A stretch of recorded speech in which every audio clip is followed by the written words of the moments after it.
Torna a casa il contingente della colonna mobile regionale della Protezione Civile del Veneto, partito da Faenza e Brisighella, zone maggiormente colpite dall'alluvione, per rientrare al termine delle attività assegnate: aiuto alla popolazione sfollata, pulizia e ripristino dei seminterrati invasi dal fango. La colonna mobile ha operato in Emilia-Romagna da mercoledì 18 settembre al 25.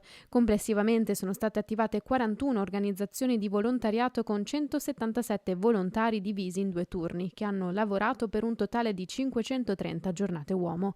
Il coordinamento delle operazioni è stato assegnato a 6 funzionari che si sono alternati nei comuni di Brisighella, Faenza e Riolo Terme. La provenienza dei volontari impiegati è di 13 persone da Belluno, 38 da Padova, 16 da Rovigo, 22 da Venezia, 33 da Verona, 27 da Vicenza e 28 da Treviso.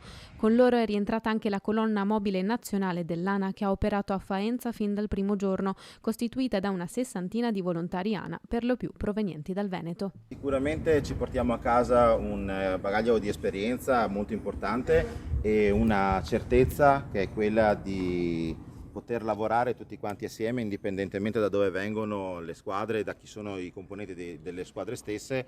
Quando si ha un obiettivo comune, sicuramente il risultato è assicurato.